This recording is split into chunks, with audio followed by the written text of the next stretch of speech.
जब प्रजापति दक्ष के यज्ञ में माता सती ने खुद का आत्मदाह कर लिया, तब अचानक ही कैलाश में बैठे भगवान शिव की तपस्या टूट गई और देखते ही देखते उनकी आंखें घोर पीड़ा और क्रोध से भर उठी। तब भगवान शिव के उस भयंकर क्रोध से सारा कैलाश पर्वत ही किसी जलती हुई अग्नि के समान दहल उठा। भगवान शिव की उस पीड़ा ने इतना प्रलयकारी रूप लिया जिसको देखकर सारा संसार ही खौफ से भर उठा, मानो सारी धरती और सारा आकाश ही भगवान शिव के क्रोध में भस्म हो जाएगा। भगवान शिव की क्रोध भरी आवाज से प्रजापति दक्ष के यज्ञ में मौजूद तमाम देवी और देवता की आंखें भी भय से भर गईं। तब भगवान विष्णु और ब्रह्मदेव ने प्रजापति दक्ष को कहा कि हे मूर्ख, तूने जो माता सती और भगवान शिव का अपमान किया है, अब तुम्हारी इसी गलती का भयंकर परिणाम तुम्हारे साथ साथ सारा संसार भी भोगेगा। तुम्हारी मृत्यु ज्यादा दूर नहीं है। तब प्रजापति दक्ष हंसते हुए बोला कि आने दो उस शिव को, क्योंकि वो किसी भी शिव से नहीं डरता। तभी कैलाश में बैठे भगवान शिव ने तांडव करना शुरू कर दिया, जिसके प्रभाव से सारी धरती कांपने लगी और चारों ओर अग्नि की वर्षा होने लगी। ये नजारा इतना भयंकर था कि मानो जैसे आज भगवान शिव ने अपना महाकाल रूप धारण कर लिया हो।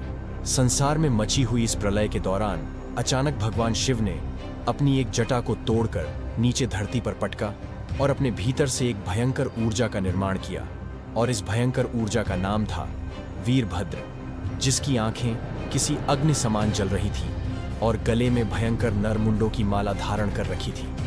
जब वीरभद्र ने अपने मुख से एक जोरदार दहाड़ लगाई तो उसकी तेज दहाड़ से समस्त संसार ही दहल उठा। तभी भगवान शिव ने वीरभद्र को कहा कि जाओ वीरभद्र, और विनाश कर दो उस अहंकारी दक्ष का, जिसने सती के हृदय को चोट पहुंचाई है, और तबाह कर दो प्रजापति दक्ष के उस यज्ञ को। यहां एक स्त्री का अपमान हुआ है। तब वीरभद्र ने भगवान शिव की आज्ञा मिलते ही तुरंत प्रजापति दक्ष को मृत्यु दंड देने के लिए कैलाश से रवाना हो गया। जब वीरभद्र के आने की सूचना प्रजापति दक्ष को मिली तो उन्होंने अपने मंत्र की शक्ति से एक विशाल सेना का निर्माण किया और उनको वीरभद्र से युद्ध करने की आज्ञा दी। पर शायद प्रजापति दक्ष इस बात से अनजान थे कि जिनके सामने वो अपनी विशाल सेना को तैनात किए हुए हैं, वो वीरभद्र खुद ही भगवान शिव का ऐसा रौद्र रूप है जिसके आगे खुद बड़े से बड़े देवता भी घबराते हैं। पर तभी अचानक वीरभद्र के आगमन से प्रजापति दक्ष के यज्ञ में सारी धरती कांपने लगी। यज्ञ की आग और ज्यादा दहल उठी। वीरभद्र के भयंकर और क्रोध भरे रूप को देखते ही प्रजापति दक्ष और उनकी विशाल सेना भी घबरा गई। पर तभी प्रजापति दक्ष ने अपनी विशाल सेना को वीरभद्र पर आक्रमण करने का आदेश दिया। इस भयंकर युद्ध के आरंभ होते ही तीनों लोकों में त्राहिमाम मच गया। जब वीरभद्र ने अपनी रौद्र भरी आवाज से प्रजापति दक्ष की सेना पर प्रहार करना शुरू किया तो चारों तरफ चीख पुकार गूंज उठी। प्रजापति दक्ष की शक्तिशाली सेना भी वीरभद्र के प्रचंड रूप के आगे अपने प्राण बचाकर भागने लगी। तब देखते ही देखते वीरभद्र ने प्रजापति दक्ष के यज्ञ स्थल को किसी शमशान के स्थल में बदल दिया। जब प्रजापति दक्ष ने अपनी तमाम सेना का इतना भयंकर नजारा देखा तो उनको अपनी मृत्यु साफ साफ दिखने लगी। तब खौफ के मारे प्रजापति दक्ष ने अपने प्राण बचाने के लिए भगवान विष्णु से गुहार लगाना शुरू कर दिया। भगवान विष्णु भी अपने भक्त प्रजापति दक्ष की पुकार सुनते ही युद्ध के मैदान में आते हैं। जब प्रजापति दक्ष ने भगवान विष्णु को देखा तो उनसे अपने प्राणों की रक्षा की विनती की, लेकिन तभी भगवान विष्णु ने प्रजापति दक्ष को कहा कि वो प्रजापति दक्ष की रक्षा तो करेंगे, परंतु प्रजापति दक्ष के प्राणों की रक्षा खुद भगवान शिव ही कर सकते हैं। इसलिए अच्छा यही होगा कि प्रजापति दक्ष भगवान शिव की शरण में चला जाए। पर अहंकार में अंधे प्रजापति दक्ष ने भगवान विष्णु की इस बात को नजरअंदाज कर दिया। अब युद्ध के मैदान में जब खुद भगवान विष्णु वीरभद्र के सामने आए तो वीरभद्र ने उनको प्रणाम किया और उनको इस युद्ध से दूर रहने को कहा, क्योंकि प्रजापति दक्ष को दंड मिलना आवश्यक है। लेकिन भगवान विष्णु ने वीरभद्र को कहा कि जैसे वीरभद्र भगवान शिव की आज्ञा का पालन कर रहा है, ठीक वैसे ही भगवान विष्णु को भी अपने भक्त की रक्षा करने को विवश है। तब वीरभद्र ने भगवान विष्णु का सम्मान करते हुए अपने तमाम अस्त्र शस्त्र भगवान विष्णु के चरणों में रख दिए। पर कैलाश में बैठे भगवान शिव ने जब ये तमाम दृश्य देखा तो उन्होंने माँ काली के एक अंश का आवाहन किया। तब भगवान शिव के समक्ष माँ काली के अंश का एक प्रचंड रूप उपस्थित हुआ, एक ऐसा रूप जिससे देवता तो क्या, खुद त्रिदेव भी घबराते थे।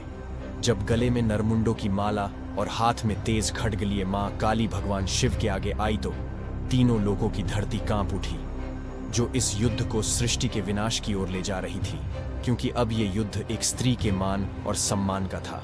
माँ काली के समक्ष आते ही भगवान शिव ने कहा कि हे महाशक्ति, आज आपको इस संसार को दिखाना होगा कि एक स्त्री के अनादर का कितना भयंकर परिणाम होता है।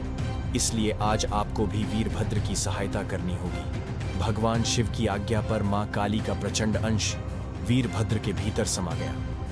तब भगवान विष्णु ने भी माँ काली को प्रणाम कर खुद को इस युद्ध से दूर कर लिया, क्योंकि वो अच्छे से जानते थे कि अगर भगवान विष्णु माता काली से टकराए तो ये समस्त संसार पल भर में ही तबाह हो जाएगा।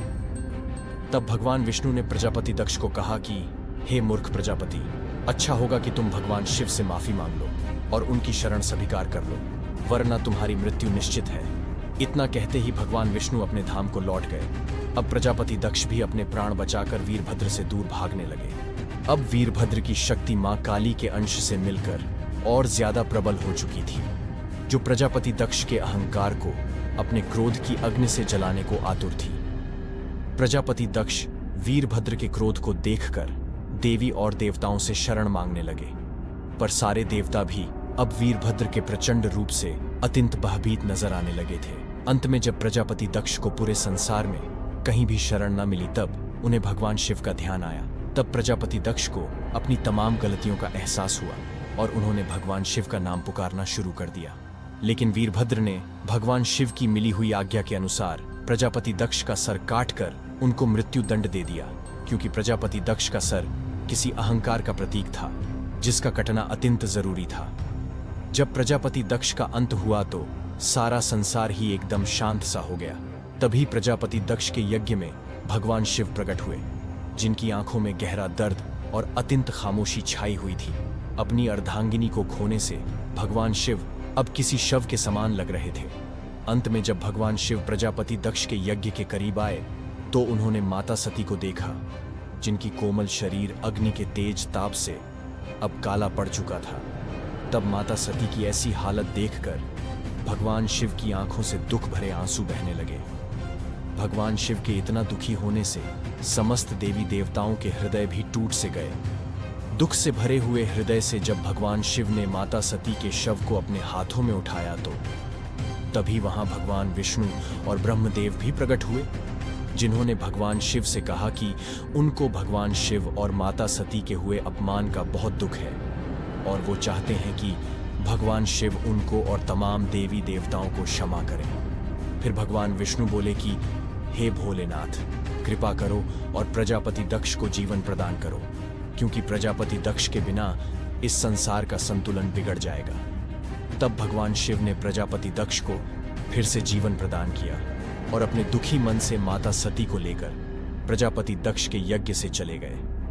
माता सती के जाने से भगवान शिव अपनी सुध बुध खोकर तीनों लोकों में किसी बैरागी के भांति घूमने लगे, जो संसार के लिए गहरा संकट बनता जा रहा था, क्योंकि भगवान शिव के दुखी होने से त्रिदेव भी अधूरे थे।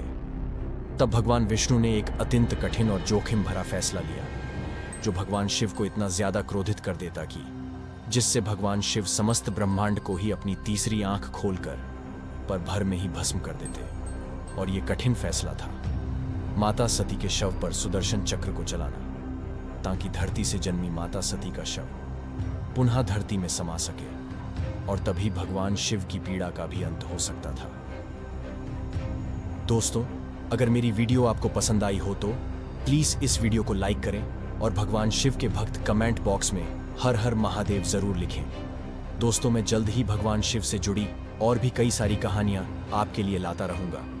तब तक के लिए मेरे इस चैनल को सब्सक्राइब जरूर करें, ताकि आप महादेव से जुड़ी अगली कोई भी कहानी मिस ना कर सको। या आप मुझे खुद कमेंट करके भी बता सकते हो कि मैं अपनी अगली वीडियो किस टॉपिक पर बनाऊं। तब तक के लिए आप सबको जय महाकाल, हर हर महादेव।